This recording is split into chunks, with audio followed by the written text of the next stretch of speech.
வணக்கம் நண்பர்களே, இந்த பதிவில் வைகாசி மாதத்திற்குரிய பலன்களுடைய இரண்டாம் பகுதியாக மீதம் இருக்கக்கூடிய 6 ராசிகளுக்கு பலன்களை பார்க்கலாம். இந்த வைகாசி மாதத்திற்குரிய முக்கியத்துவம் என்ன அப்படின்னு ஒரு சின்ன விளக்கம் கொடுத்து விடலாம். சூரியனுடைய ஒரு மாதத்திற்குரிய பெயர்ச்சி அப்படின்னு சொல்லக்கூடியது தமிழ் மாதத்தினுடைய அடிப்படையோடு தொடர்புடையது. அதுதான் ஒரிஜினலான இந்த இயற்கையோடு ஒரு இணைந்த விஷயம் அப்படின்னு சொல்லலாம். சூரியன் ஒரு ராசிக்கும் மாறும் பொழுது தமிழ் மாதத்தினுடைய தொடக்கமாக இருக்கிறது. சோ மேஷ ராசியில் இது நாள் வரை இருந்த சூரியன் கிரகம் ரிஷப ராசிக்கு சுக்கிரனுடைய வீட்டிற்கு மாறக்கூடிய நிலை வைகாசி மாதமாக தொடங்கக்கூடிய நாளாக இருக்கிறது. ஒரு தமிழ் மாதமும் ஆங்கில மாதத்தின் மிடில் போர்ஷன்ல வரக்கூடிய நிலையாகவும் இருக்கும். இந்த பதிவில் துலாம் ராசியிலிருந்து மீன ராசி வரை பலன்களை பார்க்கலாம். இந்த துலாம் ராசி நண்பர்களுக்கு இந்த சூரியன் மாறக்கூடிய வீடு எந்த வீடாக இருக்கிறது, ஆதிபத்திய ரீதியிலாக அவர் யார் அப்படின்னு பார்க்கும் பொழுது இவர்களுடைய அஷ்டமஸ்தானத்தில் சூரியன் மறைகிறார் அப்படின்னு சொல்லலாம். இது என்ன பலன்களை கொடுக்கும்? சூரியன் இவங்களுக்கு இயற்கையாகவே துலாம் ராசியிலிருந்து வரக்கூடிய ஆதிபத்திய ரீதியில் 11th லார்டுன்னு சொல்லக்கூடிய 11ஆம் வீட்டு அதிபதி. அதே 11 லாபஸ்தானத்தையும் பாதக வேலைகளையும் செய்யக்கூடிய பாதகாதிபதியாக இருப்பார். இந்த பாதகாதிபதியாக அவர் 8ஆம் வீட்டில் மறைவது நல்லது அப்படின்னு சொல்லலாம். லாபாதிபதியாக 8ஆம் வீட்டில் மறைவது ஓரளவிற்கு லாபத்தை குறைவாக கொடுக்கும், நினைத்த அளவிற்கு லாபத்தை கொடுக்காது அப்படின்னு சொல்லலாம். சோ இது மெட்டீரியல் வகையில் இந்த பலன்களை கொடுக்கும் அப்படின்னு சொன்னாலும், காரக வகையில் தந்தைக்கு முக்கியமான காரகா பிளானட் அப்படின்னு சொல்லக்கூடிய இந்த சூரியன் கிரகம் துலாம் ராசி நண்பர்களுக்கு அஷ்டமஸ்தானத்தில் மறைவது, அங்கு ஆல்ரெடி இருக்கக்கூடிய குருவோடு இணைவது தந்தைக்கு கண்டிப்பாக உடல் நலத்தில் அதிக அக்கறை காட்ட வேண்டிய ஒரு காலகட்டம் அப்படிங்கிறது ரொம்ப முக்கியமாக புரிந்து கொள்ள வேண்டிய ஒரு நிலை. ஆனால் லாபாதிபதியாக சூரியன் 8ல் மறைந்தாலும் தனஸ்தானம் குடும்பஸ்தானம் என்று சொல்லக்கூடிய விருச்சிகத்தை பார்ப்பது இவர்களுக்கு பொருளாதாரத்தில் பெரிய குறை இருக்காது அப்படின்னு சொல்லக்கூடிய பலனும், தந்தையுடைய கவனமான ஒரு ஆரோக்கியத்தை பாதுகாக்க வேண்டிய நிலை அப்படிங்கிறதுக்கும் வெயிட்டேஜ் அதிகம் கொடுக்கக்கூடிய ஒரு பலனாக இங்க நமக்கு அடுத்த பாயிண்ட்லயே இந்த ஒரு உறுதியான பலனாக இங்கு மாறக்கூடிய நிலையை நம்ம புரிந்து கொள்ள முடிகிறது. அடுத்ததாக குரு கிரகத்தோடு இணைந்த சூரியனாக இருப்பது, காலச்சக்கரத்தின் அடிப்படையில் இந்த சூரியன் கிரகம் புத்திர ஸ்தானம் என்று சொல்லக்கூடிய 5 குடையவராக இருப்பதனால் ஓவராலாக குருவும் காரகா பிளானட் குழந்தைகளுக்கு சூரியன் காலச்சக்கரத்தின் குழந்தை ஸ்தானத்திற்குடையவர். இந்த 2 கிரகங்களும் 8ஆம் வீட்டில் மறைவது குழந்தைகளை பிரிந்து வெளியூர் வெளிநாடு செல்லக்கூடிய நிலையாக இருக்கலாம். துலாம் ராசியில் வளர்ந்தவர்களாக இருந்தாங்க அப்படின்னா இவர்களுடைய குழந்தைகள் இவங்களை பிரிந்து வெளியூர் வெளிநாடு போன்ற நிலையில் மாறி செல்லக்கூடிய ஒரு நிலையாக இருக்கலாம் அப்படின்னு சொல்வது ரொம்ப பொருத்தமாக இருக்கும். சோ இந்த ராசிக்குடைய சுக்கிரன் கிரகம் இந்த மாதத்தில் இந்த சூரியனுடைய இந்த நிகழ்விற்கு இடையிலேயே மேஷத்தில் முதல் ஒரு வாரம் இருக்க போகிறார். வைகாசி தொடங்கிய ஒரு 5-6 நாட்கள் அப்படின்னு சொல்லக்கூடிய நிலையில் வைகாசி 5ஆம் தேதி வரை, மே மாதம் 19ஆம் தேதி அந்த நாள் வரை சூரியன் கிரகம் துலாம் ராசிக்குடையவர் நேர் 7ஆம் பார்வையாக துலாத்தையே பார்க்கக்கூடிய நிலையாக இருக்கிறது. அதன் பிறகு வைகாசி மாதம் 5ஆம் தேதி சுக்கிரன் கிரகம் மேஷத்திலிருந்து ரிஷபத்திற்கு இணைகிறார். ரிஷபத்தில் அதிகமான கிரகத்தினுடைய இணைவு 8ஆம் வீட்டில் பலத்த கிரகத்தினுடைய இணைவாக துலாத்திற்கு நடக்க இருக்கிறது அப்படின்னு சொல்லலாம். சோ ராசிநாதனும் அஷ்டமஸ்தானத்தில் மறைவது, ஆனால் அஷ்டமஸ்தானத்திற்குடைய அந்த 8ஆம் வீட்டிற்குடையவரே அந்த சுக்கிரன் தான் அப்படின்னு சொல்வது திடீர் தனப்பிராப்தி, திடீர் யோகங்கள், திடீர் வருமானம், திடீர் அதிர்ஷ்டம் அப்படின்னு சொல்லக்கூடிய ஒரு நல்ல நிலையாக கூட இது இருக்கலாம். கெட்டவன் கெட்டிடில் கெட்டிடும் ராஜயோகம் அப்படின்னு சொல்லக்கூடிய பலன் இந்த சுக்கிரன் 8ஆம் வீட்டில் நிற்கக்கூடிய இந்த காலகட்டத்தில் துலாமிற்கு நடக்கக்கூடிய இந்த நிகழ்வை நீங்க ஒரு எக்ஸாக்டான எக்ஸாம்பிளாக எடுத்துக்கொண்டு இந்த ஜோதிடத்திற்குடைய அந்த பலனை நீங்க இங்கு பொருத்தி பார்த்து கொள்ளலாம். இது மெட்டீரியல் லாபங்கள் அதிகமாக கொடுத்தாலும் ராசிநாதன் அஷ்டமஸ்தானத்தில் மறைவது கடும் பணிச்சுமை, அலைச்சல்கள், குழப்பங்கள் எல்லாமே ரொம்ப ஸ்ட்ரகிள் பண்ணி இவங்க அச்சீவ் பண்ணக்கூடிய காலகட்டம் அப்படிங்கறதையும் நம்ம புரிந்து கொள்ள வேண்டும். சோ வாகனங்களில் செல்லும் பொழுதும் சற்று நிதானமாக இருப்பது நல்ல நிலை. தந்தையாருடைய ஆரோக்கியத்தை கவனமாக பார்த்துக் கொள்ள வேண்டும். வைகாசி மாதம் 17ஆம் தேதி ஆல்மோஸ்ட் ஆங்கில மாதம் முடியக்கூடிய 31ஆம் நாள் அப்படின்னு பார்க்கும் பொழுது புதன் கிரகமும் இவர்களுக்கு 9 குடைய 12 குடைய அந்த கிரகமும் 7ஆம் வீடாகிய மேஷத்திலிருந்து ரிஷப ராசியில் இணைகிறார். சோ அதிகமான கிரகங்கள் இவர்களுக்கு ரொம்ப முக்கியமான நல்ல பலன்களை கொடுக்கக்கூடிய மேஜரான பிளானட்ஸ் எல்லாம் 8ல் நிற்பது, 9ஆம் வீட்டுக்கு விரயமாக இருக்கக்கூடிய 8ஆம் வீட்டில் அதிக கிரகங்கள் இருப்பது தந்தை இருப்பவர்களுக்கு தந்தைக்கு மிகப்பெரிய தொல்லையை கொடுக்கும். தந்தையுடைய காலத்திற்கு பிறகு இருக்கக்கூடிய நண்பர்களுக்கு இவர்களுக்கு சற்று கவனமான பலனாக இருக்கும்.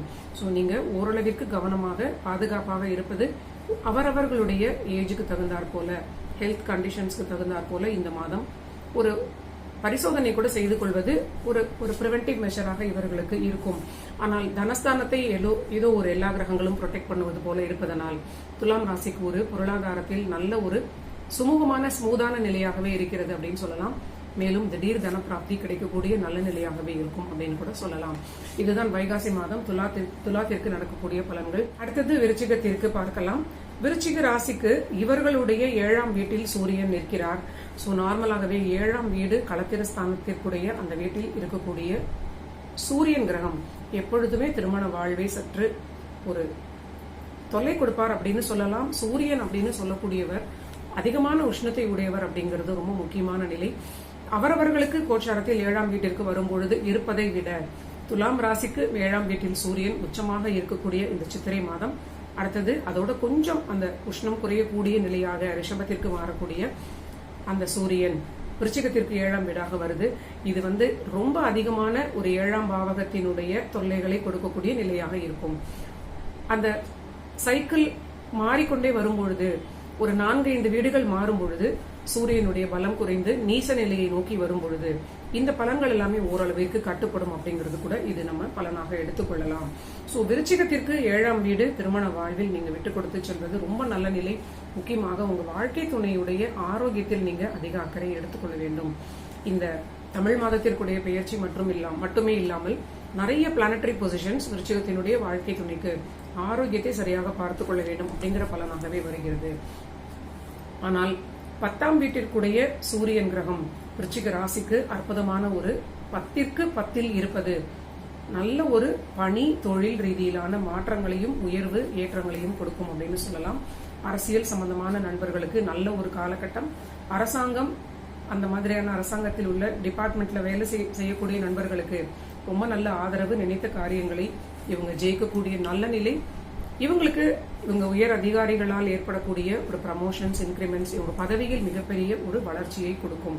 சோ இங்கு நம்ம பார்க்கும் பொழுது தொழில் ரீதியிலாகவும் ஒரு உயிரற்ற காரகம் அப்படின்னு சொல்லக்கூடிய பண ரீதியிலாகவும் இது நன்மைகளையும், ரிலேஷன்ஷிப் வகையில் உயிர் காரகம்னு சொல்லக்கூடிய கணவன் மனைவி இடையே இருக்கக்கூடிய உறவு, அவங்களுக்கிடையே சரியான ஒரு பாதுகாப்பை நீங்க காட்ட வேண்டியது அப்படிங்கறத புரிந்து கொள்ள முடிகிறது. சோ அடுத்ததாக இந்த வைகாசி மாதத்தினுடைய முதல் வாரம் 5 நாட்கள் அப்படின்னு எடுத்துக்கலாம். மே மாதம் 17ஆம் தேதி உங்களுடைய வாழ்க்கை துணை வீட்டுக்குடைய அந்த சுக்கிரன் கிரகம் அந்த வீட்டிலேயே ஆட்சி பெறுவது ஓரளவிற்கு உங்களுடைய மனைவி அல்லது கணவர் அவர்களுக்குடைய ஒரு ஆரோக்கிய பிரச்சனை கொஞ்சம் சீரடையும் அப்படின்னு சொல்லலாம். இந்த மாதத்தில் சின்ன சின்ன கிரகங்களான சுக்கிரன், புதன் இதெல்லாம் உங்களுக்கு சாதகமாக இருந்தாலும், சூரியனும் சாதகமாக இருந்தாலும், குரு கிரகம் 5ற்குடையவர் அஸ்தங்கமாக சூரியனோடு ரொம்ப நெருக்கமான டிகிரியில் இருப்பதனால் மனதில் சற்று ஏதோ ஒரு இனம் புரியாத ஒரு எரிச்சல், ஸ்ட்ரெஸ் போன்ற நிலையை உணரலாம். அண்ட் சனி கிரகத்தினுடைய நிலை உங்களுக்கு அர்த்தாஷ்டமமாக இருப்பது, புத்தி என்று சொல்லக்கூடிய 5ஆம் வீட்டில் ராகு இருப்பது, ஓவராலாக நீங்க உங்களோட ரொட்டீன் லைஃப்க்கு இது ஒரு நல்ல காலகட்டம். ஆனால் புதிய முயற்சிகளில் ரொம்ப நிதானமாக இருப்பதும், அதிகம் வேலைகளை இழுத்து போட்டு செய்யாமல் ஓரளவிற்கு ஒரு நிதானத்தோடு வேலைகளை செய்வது, பணிச்சுமைகளை ஏற்றுக்கொள்வது நல்ல நிலையாக இருக்கும். மேலும் முக்கியமான பலன், புதிதாக உங்களோட நட்பில் இணையக்கூடிய சில நண்பர்களாக இருந்தால், நீங்க ஆணாக இருந்தால் உங்களோட பெண் நண்பர்கள் திடீர்னு உங்களுக்கு நீங்க பெண்ணாக இருந்தால் ஆண் அப்படின்னு எடுத்துக்கலாம், அவங்களிடம் நீங்க அறிமுகம் இல்லாதவர்களிடம் ரொம்ப எச்சரிக்கையாக கவனமாக கொஞ்சம் விலகி இருப்பது உங்களுக்கு பாதுகாப்பை கொடுக்கும்.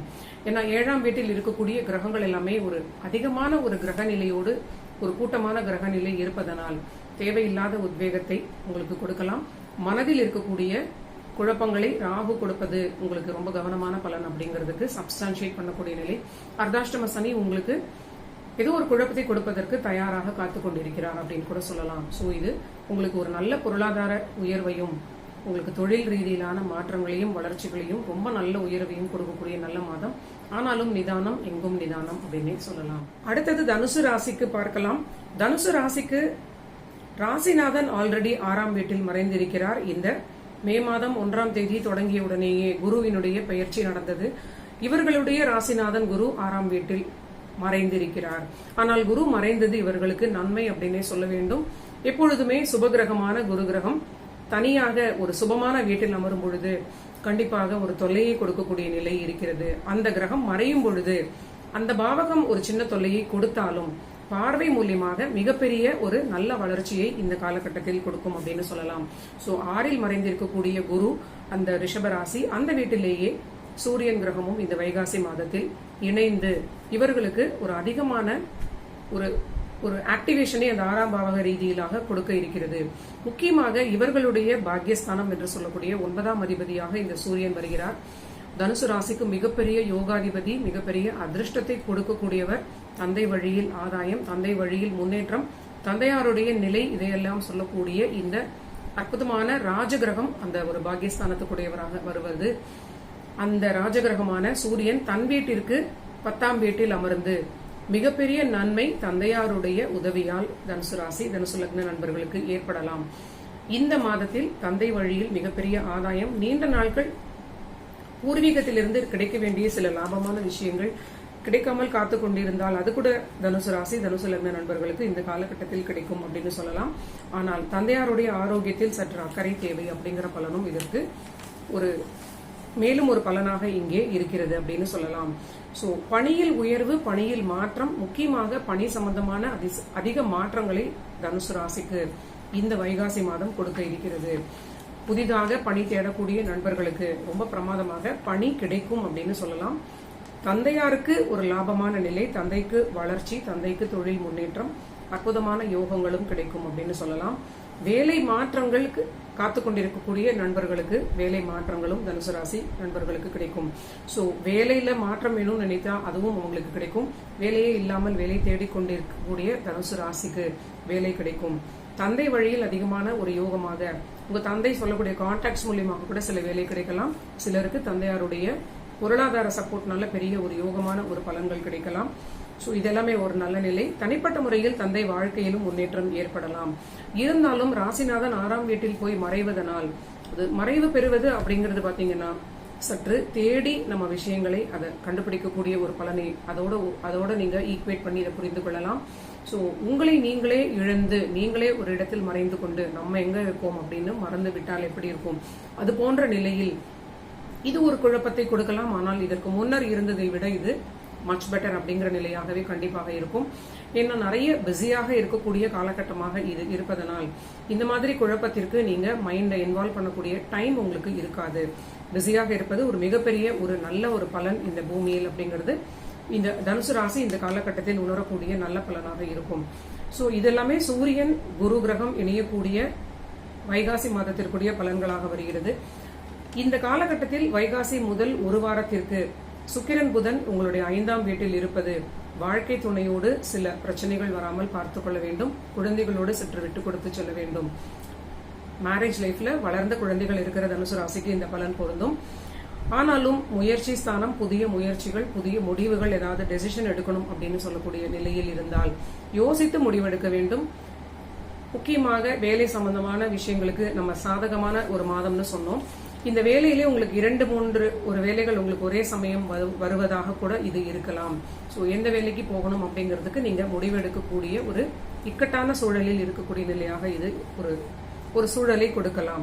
சோ புதிய முடிவுகளில் நீங்க எல்லாவற்றையும் யோசித்து சிலரிடம் நீங்க கலந்து ஆலோசித்து நல்ல முடிவாக எடுப்பது நல்ல ஒரு பலன் கொடுக்கும்.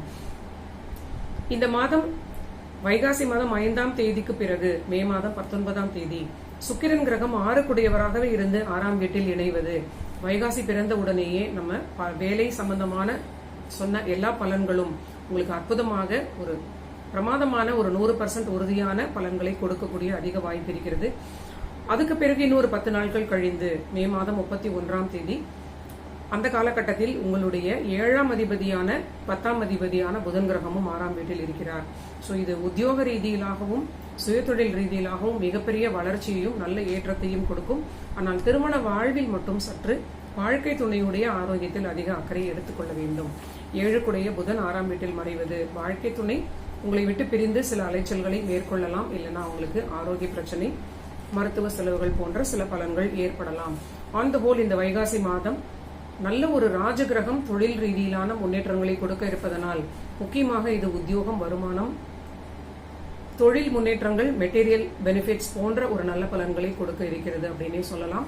ஸோ தனுசு ராசிக்கு நீண்ட நாட்களாக இது மட்டுமே ஒரு பெரிய குறையாக இருந்தது அப்படிங்கிறது நான் பார்த்தவரை ஒரு பலனாக இருந்தது. ஸோ இந்த காலகட்டத்தை நல்ல விதமாக நீங்க பயன்படுத்தி கொள்ளலாம்.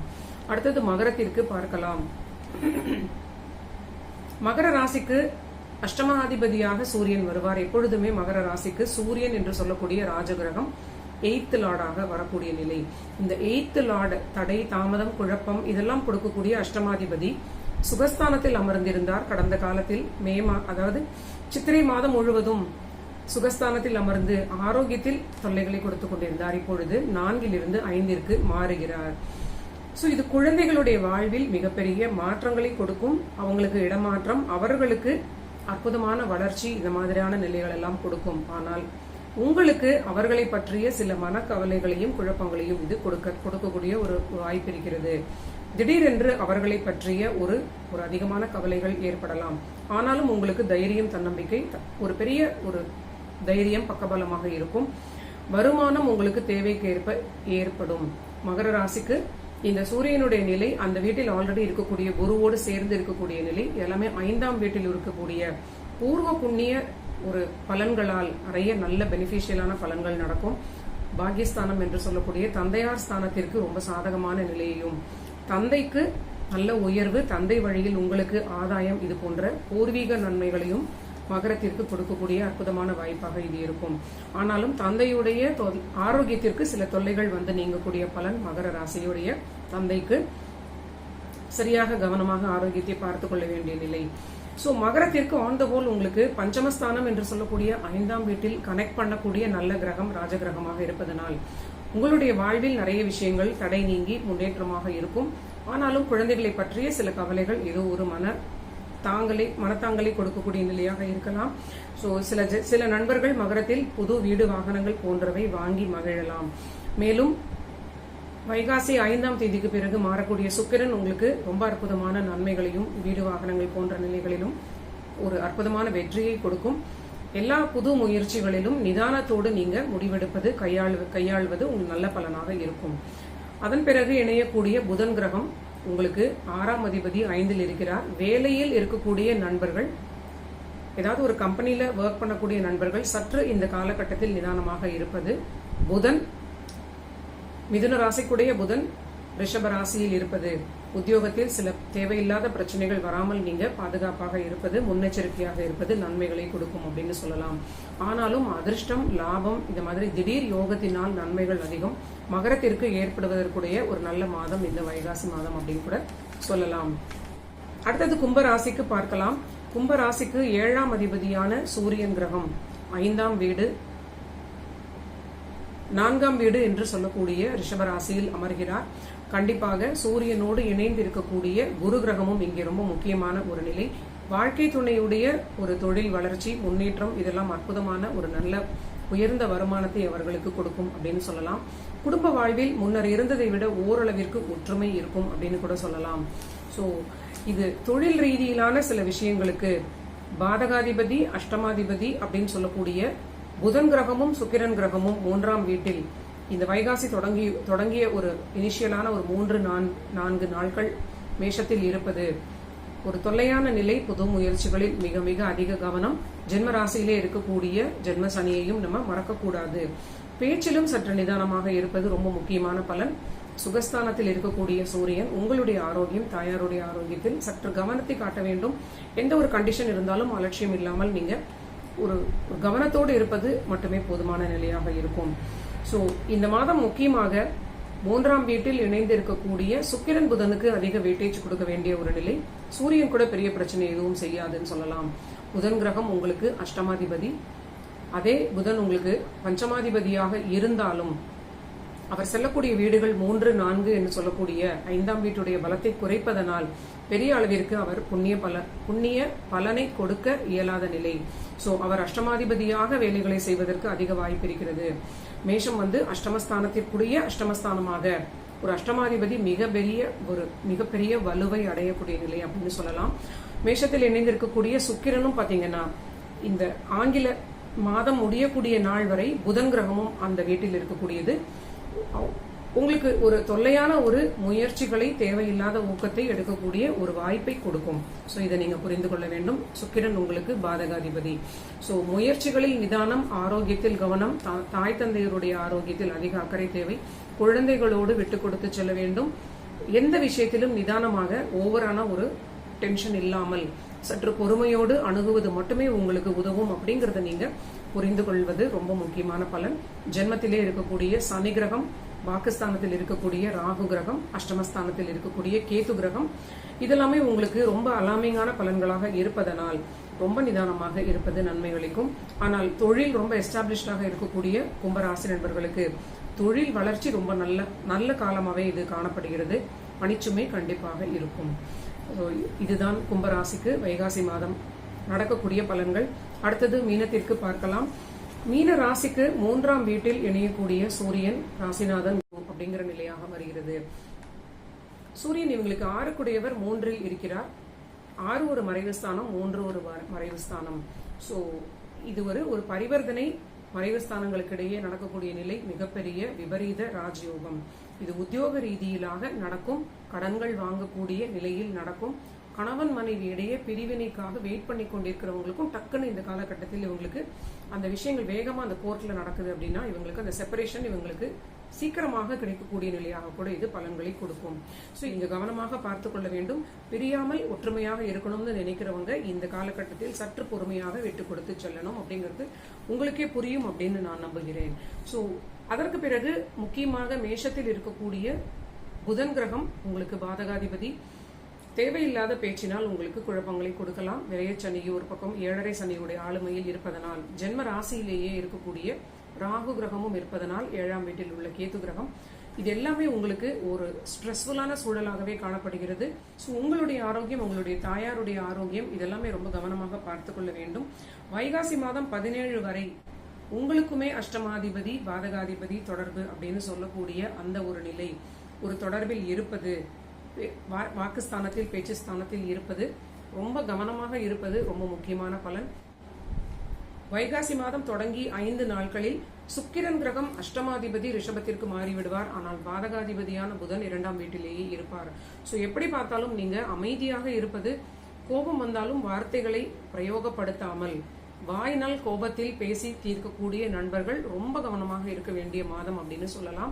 ஏன்னா திருமண வாழ்க்கை மிட்லைஃப்ல இருக்கிறவங்களுக்கு எல்லாம் பாத்தீங்கன்னா சண்டை எப்படி நடக்கும் நம்ம வீட்டுல நமக்கே தெரியும். சோ அந்த வகையில் நம்ம அந்த ஒரு ஆஸ்பெக்ட்ல நான் அதிக போக்கஸ் எடுத்து இந்த பலன்களை சொல்ல நினைக்கிறேன்.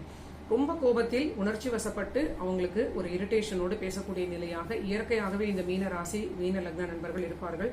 இப்போது 7.5 சனியோட இன்ஃபுளுன்ஸ் அண்ட் ஜென்மத்தில் இருக்கக்கூடிய ராகு கிரகம் ஒரு மனதில் ஒரு குழப்பமான நிலையில் நம்ம பேசுவது தெரியாமல் பேசிவிடக்கூடிய அபாயம் இருக்கிறது. சோ ஓரளவிற்கு நீங்க பேசாமல் இருப்பது உங்களுக்கு ரொம்ப நல்ல பலன்களை கொடுக்கும். சுக்கிரன் முதலில் நகர்ந்து 3ஆம் வீட்டிற்கு செல்வார். அப்பையும் பாத்தீங்கன்னா உங்களுக்கு ஆரோக்கியத்தில் அலட்சியம் இல்லாமல் இருக்கணும். வண்டி வாகனங்களில் கவனமாக செல்ல வேண்டும். அஷ்டமஸ்தானம் வலுக்கிறது அப்படின்னு சொல்லலாம். தேவையில்லாத ரிஸ்க் இல்லாமல் ரொம்ப ஒரு சாதாரணமான மாதமாக இந்த மாதத்தை நீங்க ஹேண்டில் பண்ணுவது நல்ல நிலை. ஆனால் பிஸியாக உங்களோட உத்தியோகம் நல்ல வளர்ச்சியை அடையும். நீங்க நினைத்த ஒரு வளர்ச்சி உங்களோட உத்தியோகத்திலும் சுயதொழிலும் கூட நடக்கக்கூடிய நல்ல நிலையாகவே இருக்கும். சுயதொழிலுக்கான கடன்கள் எல்லாமே கிடைக்கும். மெட்டீரியல் லாபங்கள் எல்லாமே ரொம்ப நல்லா இருக்கிற மாதிரி இருக்கு. ஆனா ரிலேஷன்ஷிப் வகையில் நீங்க விட்டு கொடுத்து போனால் மட்டுமே உங்க வாழ்க்கை துணை சமாதானம் அடைவார். சோ அந்த ஒரு பலனாகவே உங்களுக்கு காட்டக்கூடிய நிலையாக இருக்கிறது. சோ இதுதான் வைகாசி மாதம் நடக்கக்கூடிய பலன்கள். துலாம் ராசி முதல் மீன ராசி வரை நம்ம சொல்லிட்டோம். நன்றி நண்பர்களே. நீங்க எல்லோரும் என்னுடைய சேனலை கண்டிப்பாக சப்ஸ்கிரைப் பண்ணிட்டு உங்க ஃப்ரெண்ட்ஸ் ஃபேமிலி எல்லோருக்கும் ஷேர் பண்ணிட்டு தொடர்ந்து பாருங்க. மீண்டும் ஒரு நல்ல பதிவில் சந்திக்கலாம்.